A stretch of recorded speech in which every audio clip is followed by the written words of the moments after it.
हर रोज एक नई कहानी देखने के लिए चैनल को सब्सक्राइब करें और बेल आइकन दबाना ना भूलें। अंकिता अपनी माँ बेला के साथ गुजरात में रहा करती थी। अंकिता का खुद का होटल था। उसने अपने होटल की जिम्मेदारियों को बखूबी संभाल रखा था। ऐसे ही एक दिन वैभव नाम का लड़का अंकिता के होटल में जाता है, जहाँ बेला वैभव से ऑर्डर लेने जाती है। તમે શું ખાવા માંગે છો? क्या? मुझे कुछ समझ में नहीं आया। તમે ખાने में क्या मांगे છો? खाना? अच्छा, क्या है यहाँ पे खाने में? मतलब क्या स्पेशल है? અમારી પાસે ખાંડવી, ઊંધિયો, ગુજરાતી લસ્સી, ઢોકળા, ત્યામ ધનમ બધું છે। वो मुझे गुजराती नहीं आती, तो प्लीज आप हिंदी में बोलिए।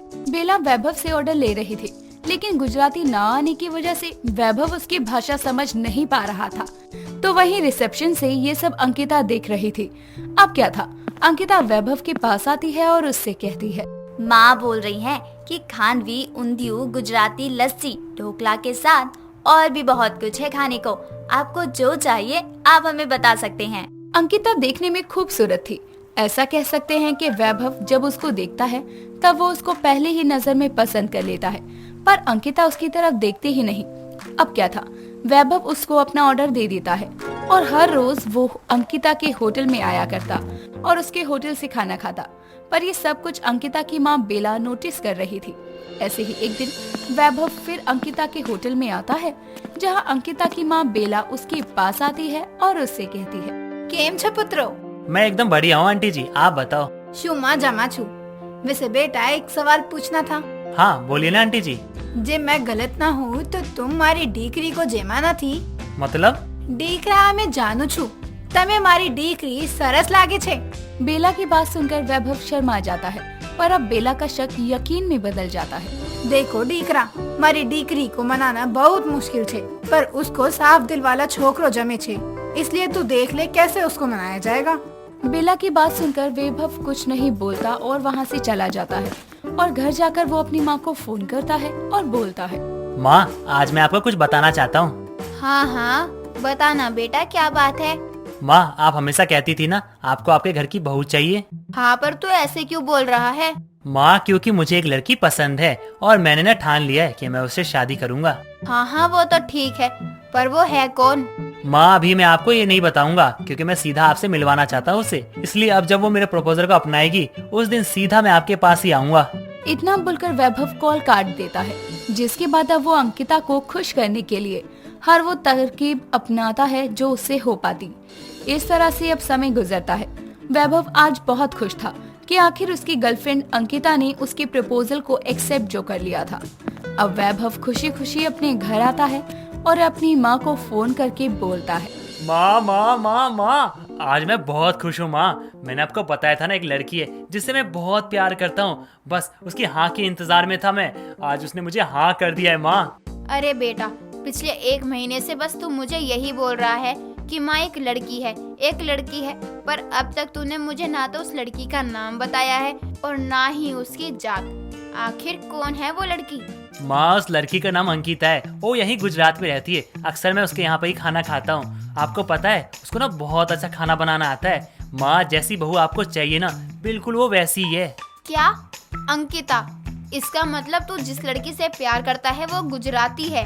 हाँ माँ आपकी होने वाली बहू गुजराती है। कल शाम को मैं अंकिता को आपसे मिलवाने के लिए घर लेकर आ रहा हूँ। और हाँ माँ अब ये मत कहना कि अंकिता गुजराती है इसलिए वो आपके घर की बहू नहीं बन सकती। हाँ बेटा तूने वैसे तो सही बोला है, क्योंकि वो लड़की गुजराती है, बस इसलिए मैं उसको अपने घर की बहू कभी नहीं बनाऊंगी। और रही तेरी शादी की बात, तो मैं तुझे बता दूं कि तू शादी वहीं करेगा जहाँ मैं तुझे करने को कहूँगी, समझा तू? वैभव कुछ बोल पाता उससे पहले ही कमला फोन काट देती है।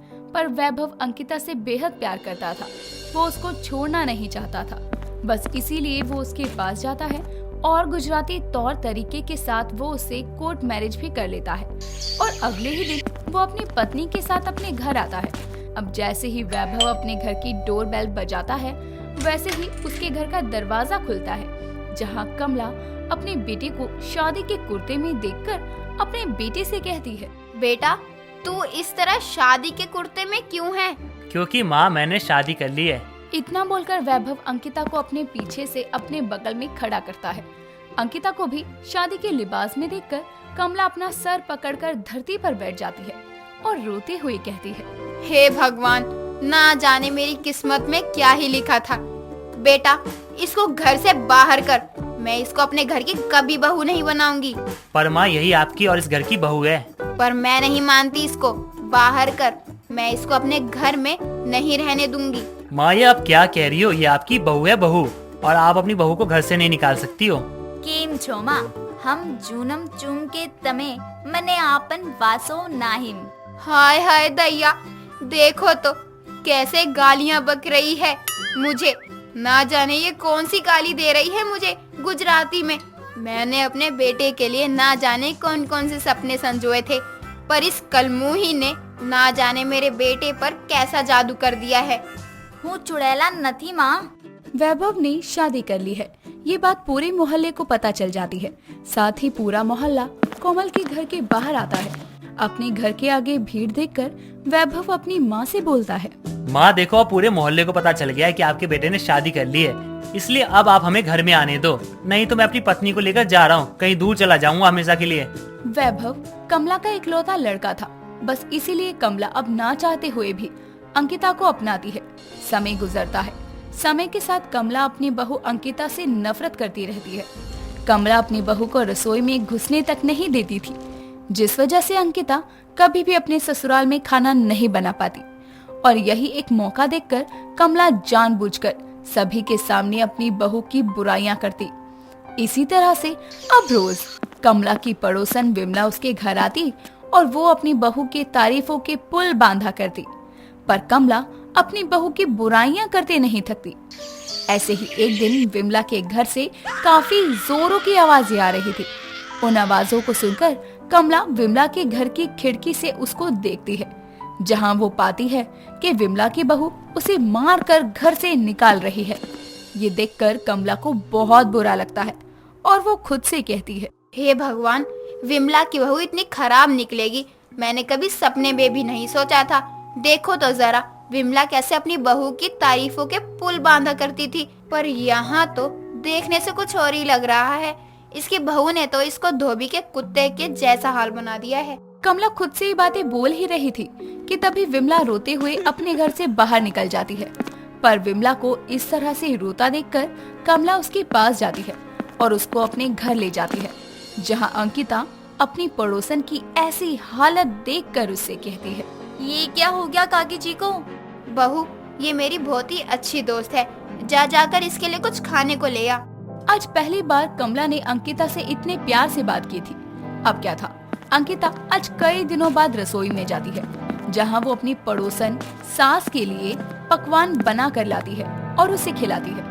अब जैसे ही विमला उसके हाथों का गुजराती खाना खाती है, वैसे ही विमला रोते हुए कमला से कहती है, कमला, तेरी बहू कितनी अच्छी है और तू उसको कहा करती थी कि तेरी बहू को कुछ नहीं आता। अरे पागल, तेरी गुजराती बहू के खाने में बेहद स्वाद है। मैं नहीं जानती कि तू अपनी बहू से क्यों इतना चिढ़ती है, पर सच कहूँ तो तेरी बहू सर्वगुण संपन्न होने के साथ साथ अन्नपूर्ण भी है। भगवान ऐसी बहू सबको दे। तेरी बहू ने एक भूखी को अच्छा खाना खिलाया है। मैं ऐसी बहू चाहती थी, पर भगवान ने मुझे ऐसी बहू नहीं दी। मैं अपनी बहू की झूठी तारीफों के पुल बांधा करती थी, पर सच सबके सामने है। और तू अपनी बहू से इतना नफरत करती थी, पर फिर भी देख कमला, तुझे तेरी बहू की कदर नहीं है। विमला की बात सुनकर कमला समझ जाती है कि विमला उसको क्या समझाना चाह रही थी। अब क्या था, कमला भी अब अपनी गुजराती बहू की कदर करती है और उसको दिल से अपनी बहू मान लेती है। तो वहीं अब विमला भी उनके साथ ही रहने लगती है। शादी के कुछ दिनों बाद ही सीमा अपनी सास माया के साथ रहना नहीं चाहती थी और उसने शादी के एक हफ्ते बाद ही ससुराल में ड्रामे करना शुरू कर दिया था। एक ही घर में साथ रहते हुए भी सीमा अपनी सास माया का फायदा उठाती थी, क्योंकि माया बहुत भोली थी।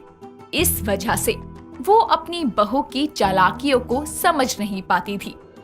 ऐसे ही एक दिन सीमा अपनी सास माया को बोलती है, माँ जी, मेरे पेट में दर्द है, आज आप काम कर लो और हाँ, खाना भी बना लेना। अच्छा बहू, तू आराम कर ले, मैं बना देती हूँ खाना। सीमा की सास खाना बनाने के लिए चली जाती है। जिसके बाद उसका बेटा अर्जुन आकर सीमा को बोलता है। सीमा, मेरा खाना पैक कर दो जल्दी, निकलना है मुझे ऑफिस के लिए। मम्मी बना तो रही है, उनको बोल दो। क्यों? आज तुम क्यों नहीं बना रही? देखो मेरी तबीयत खराब है, मेरे पेट में दर्द है, इसलिए मैं नहीं बना रही। एक दिन वो बना देंगी तो कुछ हो थोड़ी ना जाएगा। मैं तो पूछ ही रहा हूँ बस। कोई नहीं, तुम आराम करो, मैं जा रहा हूँ ऑफिस। अर्जुन खाना अपनी मम्मी से पैक करवाकर निकल जाता है और सीमा अपनी सास से घर का सारा काम करवाती है। बुढ़ापे में माया अपना और सारे घर का काम खुद करती है। अपने बर्तन के साथ साथ वो सबके झूठे बर्तन भी खुद ही साफ करती है। और वहीं उसकी चालाक बहू सीमा पूरे दिन फोन में रील्स बनाती या सोया करती है। ऐसे ही कुछ दिन बाद सीमा अपनी सास को सर दर्द का बहाना बनाकर उससे काम करने की बोल देती है। माया रसोई में काम कर रही होती है। तभी उसका छोटा बेटा विकी रसोई में आता है और अपनी माँ को बोलता है, मम्मी खाना बन गया क्या? बस बेटा 5 मिनट रुक जा, अभी लगा रही हूँ खाना। भाभी कहाँ है? आज वो नहीं बना रही क्या? अपने कमरे में है, सर दर्द है उसका, आराम कर रही है। क्या चक्कर है?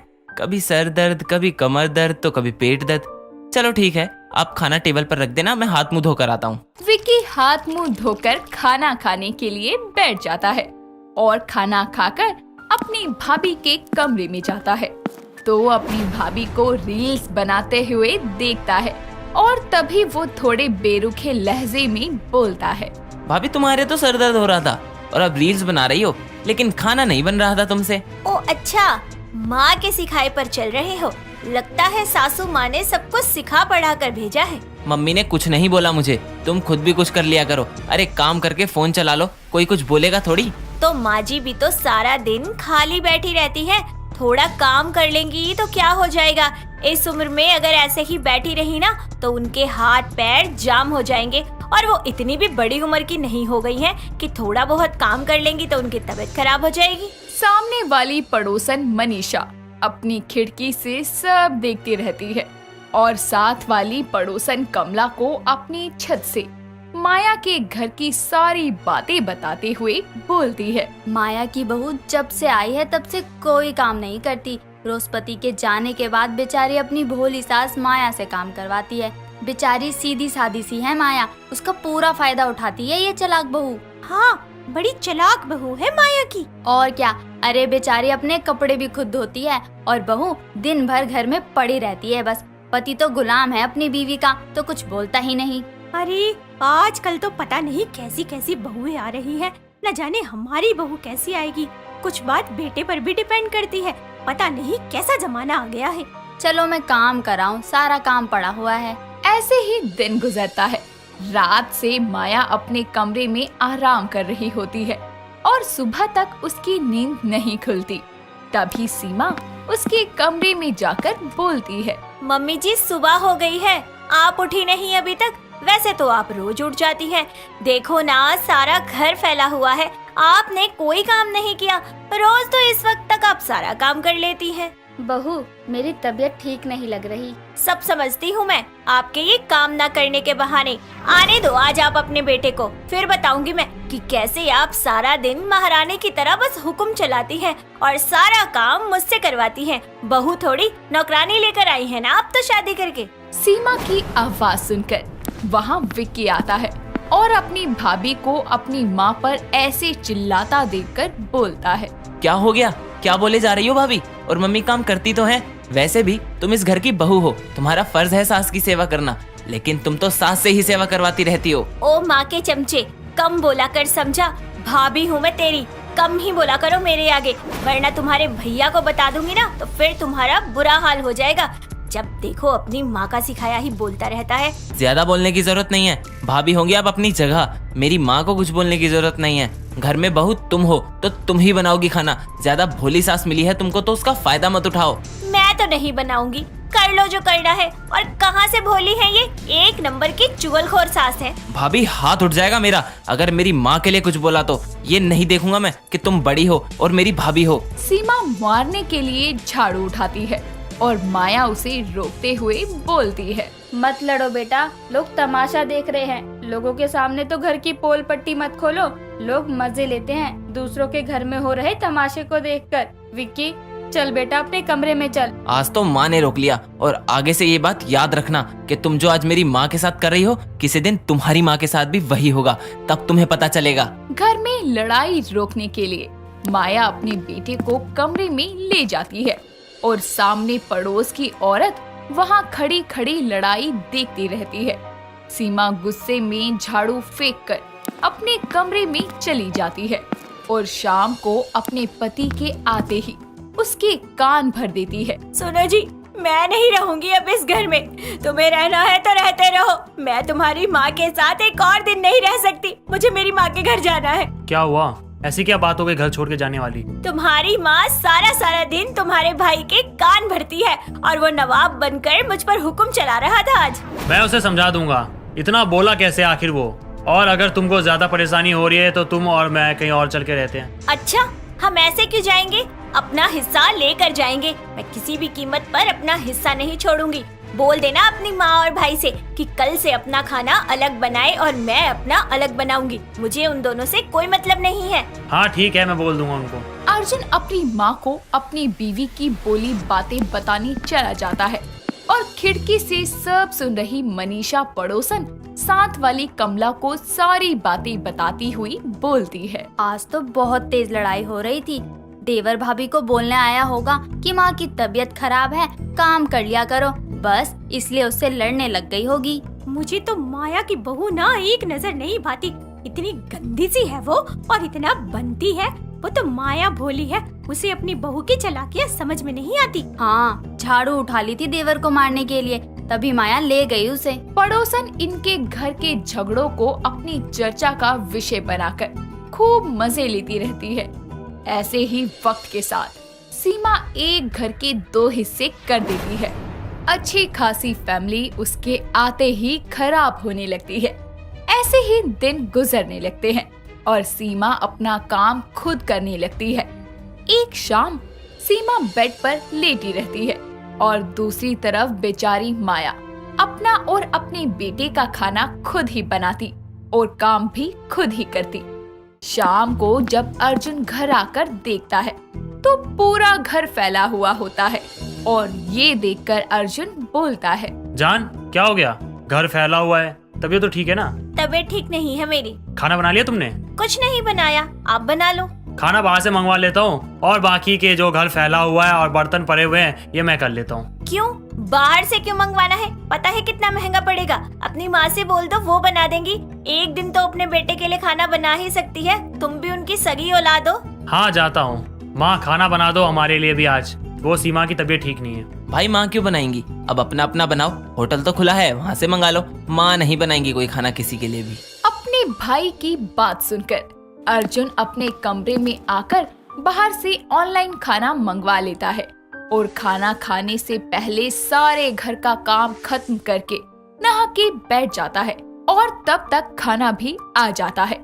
और तभी सीमा खाना देखकर बोलती है, बाहर से मंगवाया खाना आपने? हाँ वो मना कर रहा था विक्की कि माँ खाना नहीं बनाएंगी, तो मैंने बाहर से मंगवा लिया। लगता है इसको अपने जाल में फंसाना पड़ेगा, तभी बात बनेगी। सीमा के पास कुछ दिन बाद उसकी माँ का कॉल आता है और उसे ये पता चलता है कि उसकी भाभी उसकी माँ के साथ बहुत गलत बर्ताव करती है, जिस वजह से उसकी माँ बहुत परेशान थी। अपनी माँ के साथ ऐसा अत्याचार होते देखकर उसे बहुत दुख होता है और उसे अपने देवर की बात याद आती है।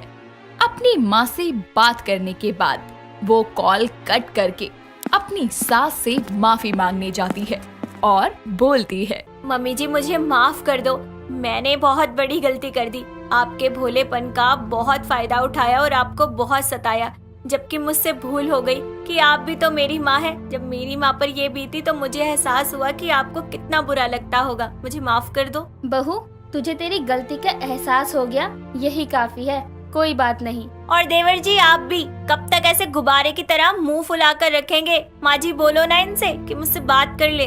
बेटा बोल ले, भाभी है तेरी, कोई नहीं, उससे गलती हो गई, उसने माफी मांग ली। आखिर हम एक परिवार है, रहना तो हमें एक साथ ही है। सीमा माफी मांग लेती है, जिसके बाद विक्की भी उसे माफ करके उससे बातें करने लगता है और वो पूरी फैमिली अगले दिन सब एक साथ मंदिर जाती है। पूरे परिवार को एक साथ देखकर सामने वाली मनीषा कमला से बोलती है। सब बोलने लग गए एक दूसरे से। लगता है इसने सबको काबू में कर लिया अपने। आज चारों घूमने जा रहे थे। पति तो कब्जे में है ही, देवर को भी काबू कर लिया इसने, और सास तो बेचारी भोली है ही। हाँ हाँ वो तो है, कोई नहीं, चलो हमें क्या करना है इनकी राम कथा से। पड़ोसनी सारी राम कथा जानने के बाद भी बोलती है कि हमें क्या करना। लेकिन इन सब से हटकर आखिरकार सीमा को अपनी गलतियों का एहसास होता है और अंत में उसकी चालाकी कोई काम नहीं आती और वो अपनी भोली सास पर जुल्म करना बंद कर देती है और उनके साथ खुशी खुशी रहने लगती है। नीतू सुबह उठते ही नहा धोकर सबसे पहले अपने घर के मंदिर में जाकर पूजा करती है और कुछ ही देर के बाद अपने कमरे में आकर अपनी कमर को पकड़कर बैठ जाती है और खुद से बोलती है, अरे हे भगवान, इतना दर्द हो रहा है मेरी कमर में। हर महीने यही दर्द क्यों झेलना पड़ता है, अब कैसे राहत पाऊं इससे। नीतू अपने पीरियड्स के दर्द से परेशान हो ही रही होती है कि तभी उसकी सास आशा उसके पास आकर उससे बोलती है, अरे बहू, तो यहाँ बैठकर आराम कर रही है और वहाँ मेरा बेटा महादेव के मंदिर जाने के लिए तेरा इंतजार कर रहा है। अरे महादेव की कृपा से ही तो अर्जुन को इतनी अच्छी नौकरी मिली है। माँ जी, उनको बोल दीजिए कि मैं जाने की हालत में नहीं हूँ, फिर कभी चलेंगे हम। पर बहू, तूने ही तो बोला था ना अर्जुन को मंदिर जाने के लिए, और इसीलिए उसने ऑफिस से छुट्टी ली और तू अचानक मना कर रही है फिर। हाँ मैंने बोला था, पर अब मैं कह रही हूँ ना कि मुझे नहीं जाना है। अपनी बहू की बातें सुनकर आशा को गुस्सा आ जाता है और वो बाहर जाकर अपने बेटे अर्जुन से बोलती है, बेटा तू ऑफिस ही चला जा, तेरी बीवी को नहीं जाना। माँ, आप गुस्से में क्यों हो? कोई बात हो गई है क्या? नीतू ने आपसे कुछ कहा क्या? बताइए मुझे। अरे तेरी बीवी और तू ही झेल इसके नखरे, मैं नहीं झेल सकती। इतना बोलकर वो गुस्से में वहाँ से अपने कमरे में चली जाती है और अर्जुन नीतू के पास जाता है, जहाँ वो पीरियड्स के दर्द से अपने रूम में एक कोने पर पेट के पकड़कर बैठी होती है। उसकी ये हालत देखकर अर्जुन उसके पास रखे टेबल से पानी लेता है और उसे देते हुए उससे पूछता है, नीतू, क्या हुआ? तुम यहाँ ऐसी हालत में? कुछ नहीं हुआ अर्जुन जी, मैं ठीक हूँ, आप मेरी टेंशन मत लीजिए, ये तो हर महीने का है। तुम्हें पीरियड्स हो रहे हैं, तुमने मुझे बताया क्यों नहीं? और एक बार अपनी हालत तो देखो। अरे किसी को तो बता सकती थी ना अपनी इस हालत के बारे में। मैं ठीक हूँ, थोड़ी देर में आराम हो जाएगा, आप ऑफिस चले जाइए, फिर हम महादेव के दर्शन के लिए चलेंगे। वो सब तो ठीक है, पर मैं अब ऑफिस नहीं जा रहा। जब तक तुम ठीक नहीं हो जाती मैं यहीं रहूंगा। इतना बोलकर वो नीतू को अपनी गोद में उठाकर बेड पर लेटा देता है। साथ ही कुछ देर तक वो नीतू को आराम करने देता है। थोड़ी ही देर के बाद नीतू की आंख लग जाती है और तभी अर्जुन की नजर नीतू के पैरों पर पड़ती है, तो वो देखता है कि नीतू के पैरों में काफी ज्यादा सूजन आ गई है और साथ ही साथ उसका चेहरा भी सूज गया है। उसकी ये हालत देखकर अर्जुन उसका हाथ पकड़कर उससे बोलता है, यार तुम कितनी स्ट्रांग हो, इस हालत में भी सब कुछ कैसे संभाल लेती हो? आखिर ये सब कैसे कर लेती हो तुम? अर्जुन उससे ये सारी बातें कर ही रहा होता है कि नीतू की आंख खुल जाती है और वो बोलती है, आप अभी तक मेरे पास बैठे हैं, आखिर आप नहीं गए ना ऑफिस, बहुत जिद्दी हो गए हैं आप भी। इतना बोलकर वो अपने बेड से नीचे उतरने लगती है। तभी अर्जुन उसको रोककर उससे कहता है, अरे कहाँ चली? तबीयत ठीक नहीं है तुम्हारी, आराम करो तुम। मैं अब पहले से ठीक हूँ, मुझे बहुत सारा काम भी करना है क्योंकि सुबह से मैंने कुछ नहीं किया है। माँ जी बहुत ज्यादा नाराज होंगी मुझसे आज। अरे मैं जिद्दी हूँ तो तुम भी कुछ कम नहीं हो।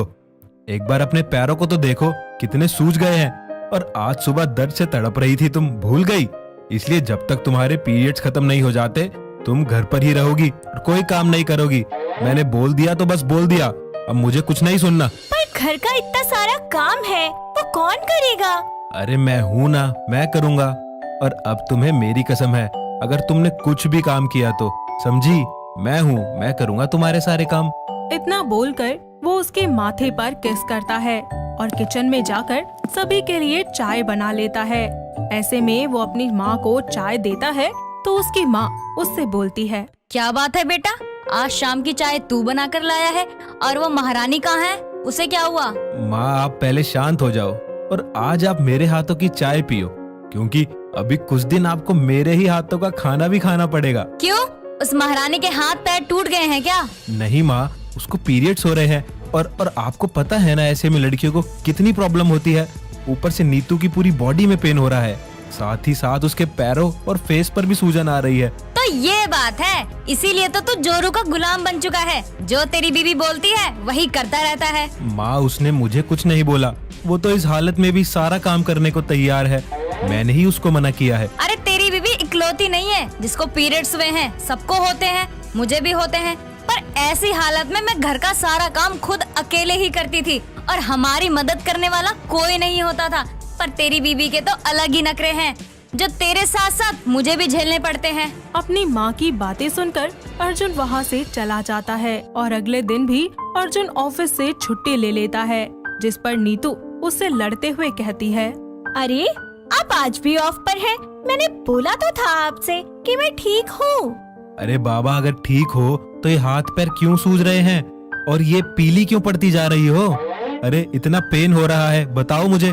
देखिए, मैं कोई अकेली औरत थोड़ी ना हूँ जो इस तकलीफ से गुजर रही है।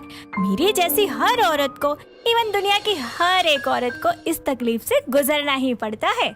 अच्छा बाबा ठीक है, जो तुम बोलोगी वही होगा। बस खुश, बस तुम कुछ दिन अपना ख्याल रखो, क्योंकि तुम बहुत वीक लग रही हो मुझे। तो मैं अभी बाहर से तुम्हारे लिए कुछ लाता हूँ, ठीक है? तुम यहाँ बैठकर रेस्ट करो। इतना बोलकर अर्जुन वहाँ से बाहर चला जाता है, जिसके बाद आशा नीतू को बहुत भला बुरा सुनाती है। अपनी सास की बातें सुनकर वो घर के काम करना शुरू कर देती है। ऐसे में नीतू हॉल की सफाई कर रही होती है और बहुत ज्यादा वीकनेस होने के कारण उसे चक्कर आ जाता है और वो वहीं पर ही जमीन पर गिर जाती है। इतने में ही वहाँ अर्जुन आता है और उसे उठाकर सोफे पर लिटाकर अपनी माँ से कहता है। माँ मैंने आपको बोला था ना कि नीतू की तबीयत ठीक नहीं है, फिर भी आपने उससे घर के काम करवाए। माँ आप समझना क्यों नहीं चाहती कि हर इंसान एक जैसा नहीं होता और नीतू पहले से ही इतनी वीक है। अब आप ही बताइए। अगर मुझे पता होता तो मैं बहू से कोई काम नहीं करवाती। इतना बोलकर वो उसको होश में लाने की कोशिश करता है। नीतू कुछ ही देर के बाद होश में आती है और उसको होश में आते ही आशा को अपनी गलती का एहसास होता है और वो अपनी बहू से माफी मांगते हुए उससे कहती है। बहू, मेरी आंखें खुल गई बेटा, मुझे माफ करना। मैं एक औरत होके औरत का दर्द नहीं समझ पाई। मुझे नहीं पता था कि पीरियड्स के दौरान तेरी क्या हालत होती है और ना ही मैंने जानने की कोशिश की। अर्जुन मुझे कई बार बताता रहा पर मैंने उसकी बातों पर इतना ध्यान ही नहीं दिया। माँ जी, आप माफी क्यों मांग रही हैं? अरे आपको भी तो गुस्सा था ना कि मैंने आपसे ऐसे चिढ़कर बात की और मना कर दिया और आपको सच भी नहीं बताया, तो फिर डांटना तो बनता था ना। और वैसे भी अगर आपको पता होता कि मुझे पीरियड्स हुए हैं तो आप मेरी बात जरूर समझती और मुझे डांटती भी नहीं। इतना बोलकर दोनों सास बहू एक दूसरे को गले लगा लेती हैं। अब जब भी नीतू को पीरियड्स होते आशा उसका अच्छे से ख्याल रखा करती और उसे घर का कोई काम करने नहीं दिया करती, जिससे दोनों सास बहू एक माँ बेटी की तरह एक बार फिर से घर में खुशी खुशी रहने लगती हैं। दोस्तों अगर आपको ये कहानी पसंद आई तो इसे लाइक करें, शेयर करें और कमेंट करके बताएं कि कहानी में आपको सबसे अच्छा क्या लगा।